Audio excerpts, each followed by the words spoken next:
Welcome to Alive and Well, the podcast for the new era of high achievers. You're done burning out, and you're ready to lead, work, and live in a rhythm that honors both your brilliance and your body. I'm your host, Michelle Grosser. I'm a trial attorney turned nervous system strategist, and I've lived the burnout story. I know what it's like to chase your goals at the expense of your well-being. And I also know it doesn't have to be that way. Here, we're redefining success. It's where productivity feels peaceful, boundaries feel like freedom, and energy comes from within. Each week, I'll share practical tools for nervous system regulation, time mastery, and somatic strategies so you can show up with clarity, calm, and confidence in every part of your life. Because you, my friend, were given a spirit of power, love, and a sound mind. So here's to life and living it fully. This is the path to feeling alive and well. Let's dive in. Welcome to Alive and Well. It's Michelle here. Today, we're going to talk about why managing stress isn't the same as releasing it. And then I'm going to give you guys what actually works instead. So I think, we're all pretty good with the lifestyles that we live, right? We're juggling a lot of things, a lot going on. And I would venture to guess that over time, we've learned and adapted ways to manage stress. I know the women that I work with and tend to attract, y'all are good problem solvers. You know how to figure things out, right? You're actually probably the one that everyone comes to when they need someone to figure something out. You're ultimate problem solvers. You handle what needs to be handled, right? You keep going. And I think from the inside, that's a lot. But from the outside, when people don't really have that behind the scenes look, it looks like you're doing great, right? But your body might be telling another story. And I know that was true for me. Like, I can't tell you how many times people are like, man, I don't know how you do it all. Like, you're running these different businesses, you're pastoring a church, you're running a law firm, you're managing a team, you're raising your kids, you're homeschooling, like whatever, all the different things that I've done and do. And for the longest time, it looked great on the outside, but my shoulders and back were so tight. My jaw was so clenched at night. I would wake up in the morning and it would hurt. I was exhausted always, even on days that weren't that hard or that full. And I had a really hard time resting. I'd lay down and know like, okay, I'm going to check out. I'm going to take a bath. I'm going to read a book. I'm going to just go sit in the park and stare into space. But my nervous system couldn't settle. And that disconnect is what I want to talk about today, because I think most of you are pretty good at managing stressors, but so few of us have actually been taught how to release stress from the body. And those are two different things. Stressors and stress, they're different. And it's a distinction that I want you guys to keep in mind as we move through this episode, because just because a stressor has passed, right? Just because you've solved the problem, had the conversation, dealt with the thing, and it's behind you now, right? It was yesterday, it was last week, it was 10 years ago, what have you. It doesn't mean that your nervous system has dealt with the stress that thing has taken on your body, right? On the physiological toll. So from a physiology standpoint, stress is not just in your head. We know that. It's a whole body response. And when your nervous system perceives anything that might be stressful or demanding or compromising or whatever it is, an email, a deadline, someone being really obnoxious or difficult, trauma, a kid melting down, business decision, like anything that's stress, a stressor, right? Your body mobilizes. So it gets ready to respond. And that makes sense, right? There's things that happen. There's a whole chain of events that goes off in our body to help us respond to that perceived or real threat. So we know our cortisol levels rise and our adrenaline starts pumping and our muscles tense up so that we can fight or we can run, and our breathing becomes more shallow. So we take quick breaths so we're getting enough oxygen to be able to move quickly, right? And our heart rate increases, and all of these things happen automatically without us consciously making them happen, right? Choosing for them to happen or controlling them.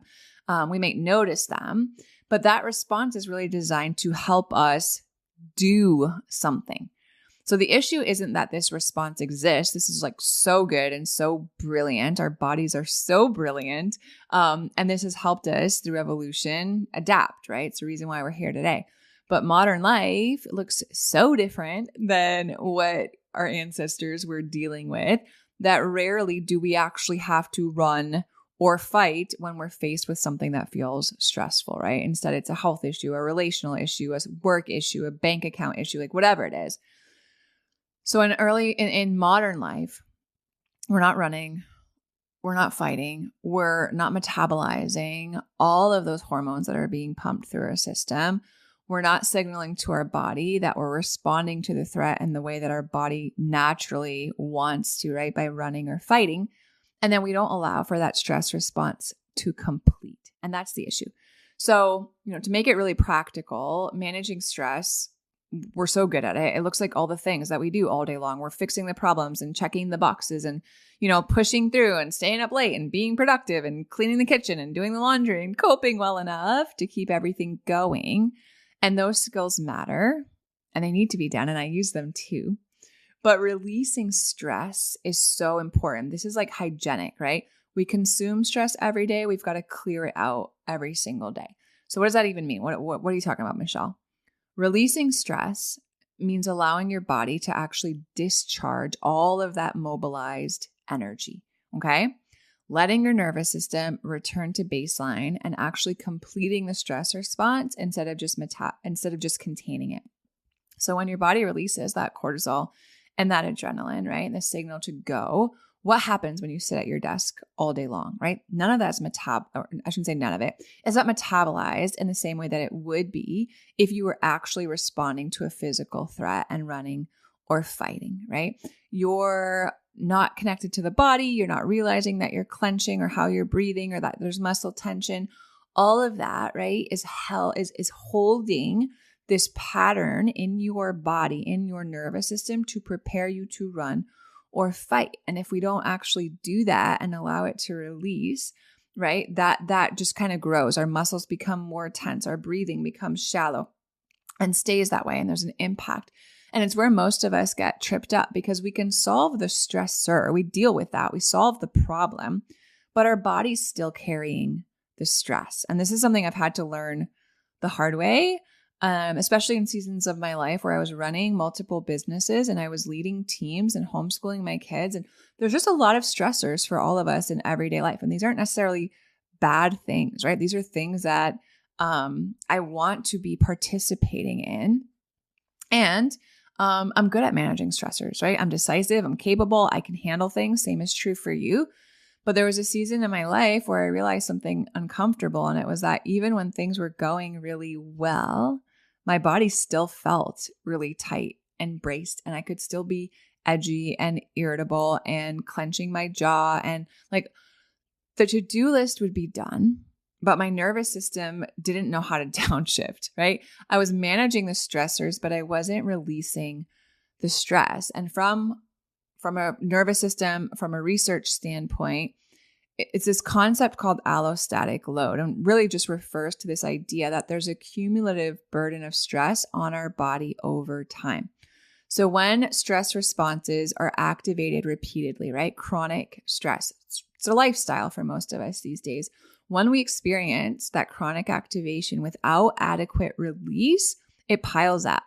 So our nervous system adapts to being on all the time. Our baseline stress level shifts upward. Our nervous system's window of tolerance, our bandwidth and our capacity, it shrinks, it narrows. And this is why stress can feel like it never really leaves, even when, you have a long weekend or you go on a vacation or life calms down a little bit, right? You finish the project or, the relationship mends and you're on good terms with your partner again or whatever it is. But your mind maybe hasn't moved on, but your body has kept the receipt. And this is where I think so many people get confused by the idea of we store stress in our body. It's something that I heard for the longest time. I'm like, I don't get it. I don't get it. because stress isn't stored like an object. It's not like we're hoarding away stress or like tucking it away in our body. What happens, and what people mean when they say that, is that the patterns of activation stay, right? The patterns of activation are maintained. They stay on. And it's really well supported in the research, especially around procedural memory and somatic memory and our conditioned nervous system responses. We talk about things like somatic experiencing, about how animals in the wild, they know how to complete their stress responses naturally, right? If you see an animal in the wild and it like catches just like some sort of like signal that it might be under threat and it takes off, what happens when it's finally safe? It shakes off, right? It moves, it discharges that stress, and then that allows it to return to baseline. Our dogs do this. If you have pets, right? You've seen your dog shake it off.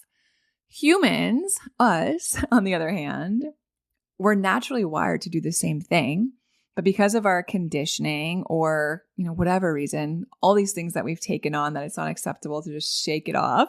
I would challenge that. But we interrupt our body's natural process to release stress. We override it. We suppress it. We keep on going. And when the stress response doesn't complete, our body just learns to stay on edge, right? We learn to stay braced for the next like bad thing that's going to happen. And our muscles hold that tension, and all of that fascia in our body, right? That whole webbing of fascia in our body that holds everything together, that's supposed to be really flexible and nimble, and it stiffens. And our body, our nervous system just stays primed. And our body really remembers what our mind has moved past, right? I always say like our body is like a library. It's just storing away all these different things that our mind has forgotten, our conscious memory has forgotten, our body remembers. It's the title of that book, right? The body keeps the score. And it's also why so many stress tools don't work, right? And I want to be clear here. This isn't like an attack on what, coping tools or mechanisms or some things, but like, does mindset work matter? Yes. Is it important how we manage our time and our energy? 100%, right? We have to plan things, breathing techniques, all these things can be helpful. They help us stay functional, but many of them are designed to manage stress, not release it. So they help us contain that stress response so we can keep going and keep showing up and keep doing all the things, but they don't actually help our body complete the stress cycle. So managing keeps us productive. Awesome. We love that. But at the end of the day, it's not actually restorative. It's the release of that stress that helps us to expand our capacity. And those are two different things, right? So what actually works instead, right? Without walking you through a practice here, and those of you who came to experience the shift yesterday, or if you're coming tonight, let's just kind of go through the principles because you'll get to experience it in real time in that live workshop. Releasing stress actually requires that you engage your body, not that you bypass it or ignore it or stay in your head or think about something or plan something or intellectualize or understand or read another book or listen to another podcast. As much as I love books and podcasts, you have to engage your body, drop in and get into your body. And then you have to allow movement or sensation, right? Noticing, increasing your interoception. That's your ability to sense what's going on in that inner world, right? What's going on inside your body. And then allowing yourself to complete that stress cycle and signaling safety afterward. It's bottom up work, right? We start in the body and that sends signals up to the mind. It starts with working with the nervous system. Stress actually needs an ending. It needs a completion. It's like a bell curve, right? Or it's like an open loop. We have to be able to close that loop.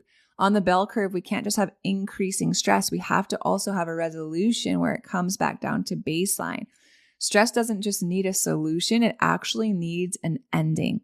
And when your body learns that stress can actually resolve and not just like stay around indefinitely and not just linger in tight muscles and headaches and joint pain and stiffness and gut issues and autoimmune conditions and like all these other ways that it shows up, then your capacity really starts to expand. Okay. So if you guys are listening to this live on Friday, January 9th, this is exactly why I'm hosting Experience the Shift. The second workshop is tonight. So if you're listening before 8 p.m. Eastern, there's still time for you to register and join us. And it's not about learning more stress management techniques. It's about giving your nervous system actually a direct experience of what it looks and feels like to release stored activation and complete the stress response and return to regulation.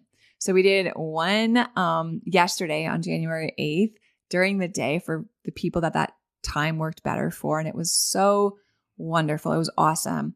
And I just it makes me emotional when I see the comments come through in the Zoom chat, because I'm like, okay, after we went through this, guided somatic practice that I lead you through, I'm like, what are you guys noticing, right? What's shifted? What's different? And over and over and over again, it keeps coming up, right?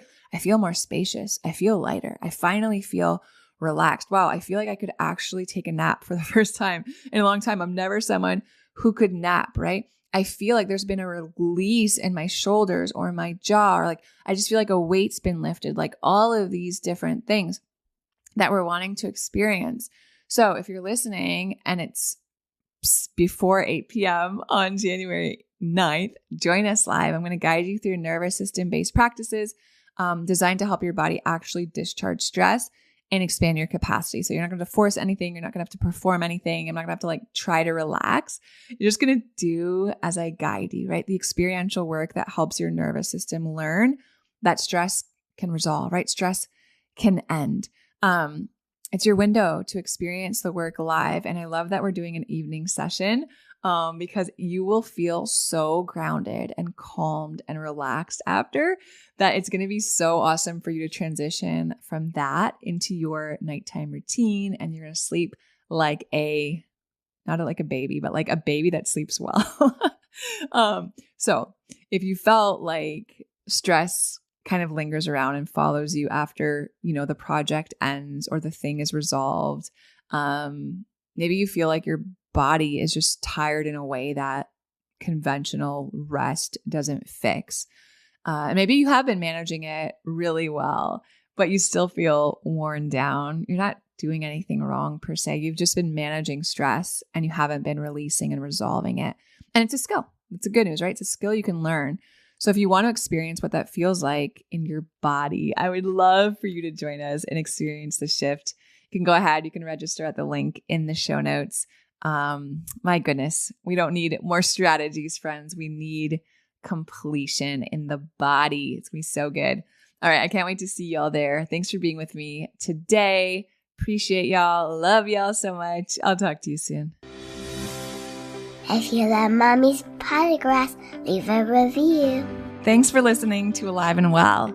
If today's episode resonated, would you do me a favor? Take 30 seconds and leave a 5-star rating and short review. It really helps to get this show out to other people just like you who could also use the information in this podcast.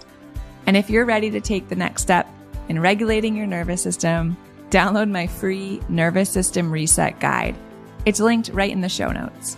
Inside, you'll find simple, body-based practices to help you feel more clear, calm, and connected starting today. Make sure you're following the show so you don't miss out on what's coming next, because you were made to thrive. Fully alive, fully present, and fully well. I'll see you soon.